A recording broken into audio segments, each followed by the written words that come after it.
Hello. Back at it. Hello, people. Hello, people. Happy Monday. Happy Martin Luther King Jr. Day. Happy Martin Luther King Jr. Day. Yes, we are celebrating the federal holiday that is Dr. Martin Luther King Jr.'s birthday. Celebrating his life, his legacy, all the things that he has contributed to the United States and the black population in America, American descendants of slavery, lives, etc. So, welcome all. For some, of course, the federal government employees, and others, it may be a day off for you all, and that is a good thing. So, another day to get a little rest and relaxation in, or to do something to celebrate Dr. King's birthday, etc., whatever it is that we all decide to do this day. But yes, hopefully you guys are doing well. An extended weekend, which is always a good thing. I'm not Wanda. It's early, folks. It's somewhat early. It's after 6 once again. It's after 6 once again. But yeah. What's been happening? Yes, the extended weekend. Focus. I haven't had coffee yet. The extended weekend, folks. The extended weekend. As always, watch those coins.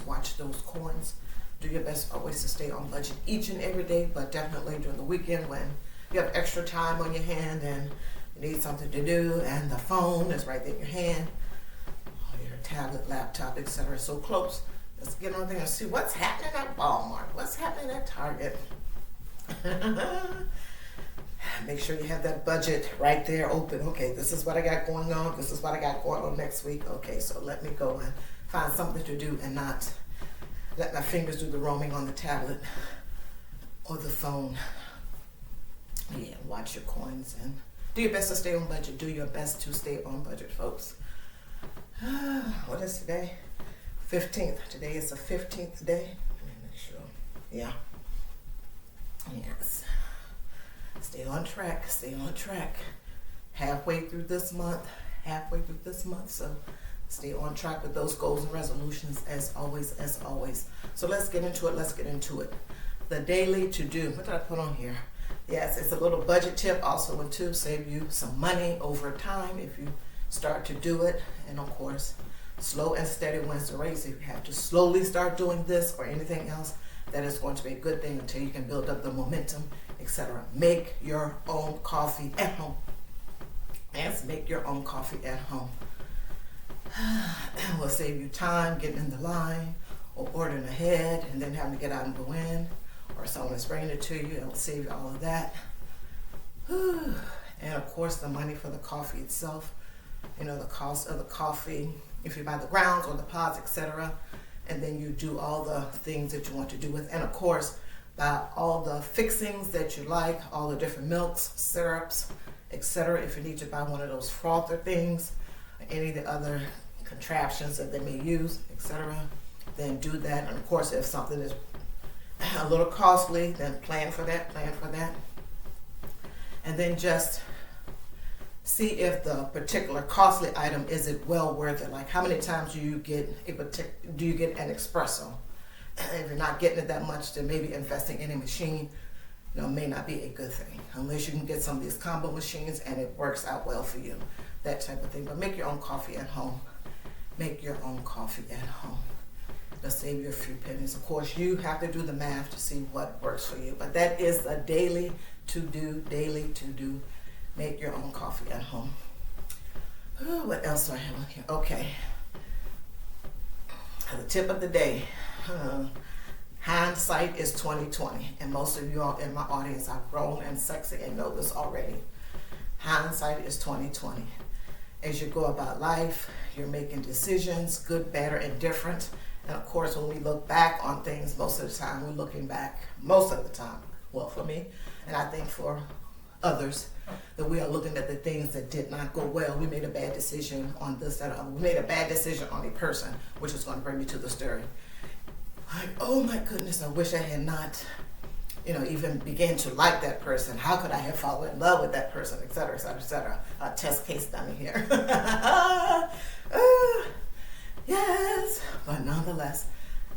is what it is. And once again, looking back, hindsight is 2020. You have perfect vision when you're looking back after you have grown and learned, experienced it, etc. And I'm like, oh my God, not going to do that again, hopefully. And this also goes into the hindsight is 2020, being able to, at a particular age, you're able to think clearly, i.e. use logic. And sometimes the warning signs, I'll just say it that way, sometimes the warning signs or the signs are right in front of us, but we're not doing that because we're not thinking logically. We're thinking about love. One of the things, love. Oh my goodness. It's a wonderful thing when it's wonderful. And it's something else when it's something else. So yeah, I got this story here. It is from Business Insider, Mishka Bergeson. When was it? Yesterday at 6:28 a.m. Eastern Standard Time, I flew from the U.S. to England to see my boyfriend. He broke up with me as soon as I got there. So if you want to go and read that story, it's in Business Insider from yesterday. And when this young lady was a junior in college, she met a young man. He was an exchange student from London. And she said the story says she fell in love with his British accent. That was the first thing that she fell in love with, was his British accent. So she knew he had to go back because he was an exchange student. So he went back and I guess went on living his life, etc. But while he was there, she had, I think this was it was her first boyfriend, and she might have been his first girlfriend, etc. And she would talk about marriage. She would talk about marriage. He said, and I want to quote what it is that from her recollection of it. I'll just say her recollection of the way she termed it was, well, she had taken him to meet her parents. Okay, she had fallen in love, etc. When we discussed getting married after graduation, he described a quiet life, hanging out at the pub after work. There's your sign. There's your sign, folks. Or that was her sign. There's your sign. We have to be listening and listening actively to what others are saying to us so that we can get an idea. If we need clarification on something, ask for clarification, because sometimes when people are talking and you're saying a whole lot of things, you may say something and you may just misspeak with regards to something. So you, if you're actively listening, need to ask for clarification on that. But in her story, she says, perhaps it was something I could get used to, but didn't know firsthand. So another thing, she was saying, okay, well, since I love, in my brain, this is what I'm thinking she's saying, okay, I love this guy so much that if he wants that type of life where he's just going to go to work and then have a quiet life, go to work, and then hang out at the pub after work, you're saying, maybe I can get used to this type of life. But, she didn't know firsthand because she doesn't participate in those things. And in her mind, going to work and then going hanging out at, the pub, which is a bar, etc., is not a life. She's probably thinking, okay, I'm going to get married and have a job, maybe have children, etc., and do that type of life, etc. Spend time with my husband, go trips, etc. She's not thinking about just going to work and spending time at the bar after she is done with her work. But she is saying to herself as a junior in college, hey, maybe this is something I can get used to because I'm in love. Welcome, love. Okay, but nonetheless, that is what she said. And also in the story, she said that, like I just mentioned, she had taken him to meet her parents and all of this other stuff, and so they had some type of commitment. It did not say anything in the story where he had say, okay, you're my girlfriend, or that you were even my fiance, I want to marry you, any of that. None of that was in the story. I am sure that if that part happened where he had gotten engaged to her, she would have mentioned that part in the story. In my brain, I am thinking that she would have done that. But yeah, she went all the way over there to England, and when she got there, he was acting strange. He did not talk a lot in the car ride, and she said she just jokingly, and I know that we do that sometimes, like, okay, let me just see, I don't want to ask directly, let me just ask in a way that is jokey. And so she asked jokingly if he was seeing someone else or was there someone else, etc. And I guess he told her in the car that there was. When they got back to the place, she cried and etc. etc. And then she went on I'm phrasing it as she went on a sob tour with his parents, friends, and stuff, because while she was there, he still hung out with her, etc. Even though he broke up with her, she was there, and he took her around. She did not know anything about London, anything like that. So he took her to her parents and friends, etc. And they were on her side. They felt sorry for her, and how could he do such a thing, etc., etc. And these folks had never met her, weren't involved, but people have feelings and are sympathetic to a person's cause, etc. Someone breaking up with you, and then of course now that the person came all the way over here, and this this guy, for lack of a better word, broke up with you, and you came all the way over here. That is horrific in of itself. So, what else did the thing say? Yeah, after she went on I'll call it a sob tour, but it wasn't a sob tour, etc. But she learned a lot of things. Well, he said in the story, the story said that he wanted to break up with her in person. He had, of course, went on about his life. He had met an American exchange student, and I guess had fallen in love with her. And that young lady had a boyfriend that was going overseas, and maybe she was breaking up with him at the same time, and then those two were going to get together. Very interesting story about hindsight being 2020, using logic, actively listening to what it is that people are telling you, and love. Because that is a real tricky one, folks, a real tricky one. Being in love with someone and maybe someone not loving you back, or saying that they love you, or that they're going to get engaged to you after a period of time. And I get it, these folks were young and all that good stuff. And in her mind, she was looking for something beyond what it was. And in my mind, just reading the story, it wasn't a girlfriend-boyfriend relationship. It was two people that were just dating. Or at least one of the people were dating. The guy, he was just dating. She was dating, called him a boyfriend, started talking about marriage, and he's a junior in college. How old are you at that time? 21, 22 maybe. I don't know. And he's not thinking about that, because he clearly told her when she started talking this marriage stuff, hey, I'm just trying to get a quiet life, go to work, and then go to the bar afterwards. Point blank, he told her this, and she decided, no, that really isn't what you want to do. But I'm willing to think about doing that.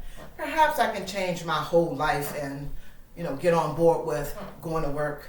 You're going to work, having a quiet marriage, having a quiet life, and going to the pub after work. Okay, yeah. Some of the things that we ladies will do to make something work, when at the time you can't see it, but afterwards, once again, hindsight is 2020. We can see that, hey, that was a red flag, etc., etc. Hey, this guy never said I was his girlfriend. He never said anything about marriage. Anytime I brought up marriage, it was me bringing up marriage. He never said anything about that. And we have to think that, folks, everyone isn't thinking all the same or along the same track at the different ages that we are. These young men, they're not thinking about getting married at a young age. Most of them, in my brain, aren't thinking about getting married. They want to get out there and learn things about themselves, about women, etc. And more than one young lady, I would venture to say, sow their wild oats, etc. And then at some point they'll bring it in and start to settle down. But right off rip, there are some. I will say that most, they're not thinking about that at 21 or 22. But hindsight is 2020. And since I am older, than I'm just 29, I can kind of sort of look back and, do some of the red flags, because I've lived a little bit, etc.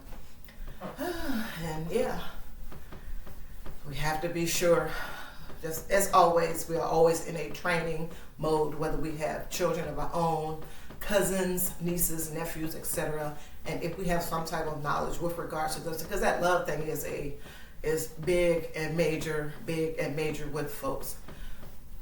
And the first time the hormones are jumping way before they get to where they can actually date someone. But yeah, we got to make sure we're training and telling them all the time, because we want some of the more easier things, in my brain, more easier things, looking back on it, hindsight 2020, some of the more easier things, hey, don't get mixed up into that. You know, if a guy isn't giving you that same type of energy, if he isn't legitimately, and you know that it's valid and true that he's talking about, hey, you're my girlfriend and I want you to take this to the next level, etc., and you're seeing all the stuff, etc., do not waste your time, things along that. And also along for the young men, all the things that their dads would be in their lives to tell them, etc. I need to listen to some that ask questions, etc., all age dependent. That love thing gets to be real tricky, and you can you can end up with a child or children, you know, just messed around here willy-nilly, not paying attention, not using logic, etc., etc. So yeah, hindsight is 2020. Hindsight is 2020. So yeah, that's all that I have for this video. Thank you all for joining me in this walking and talking. I do appreciate it. Don't forget to like, comment, share, and subscribe. I do appreciate it. Take care. Have a great day, folks. Have a great day.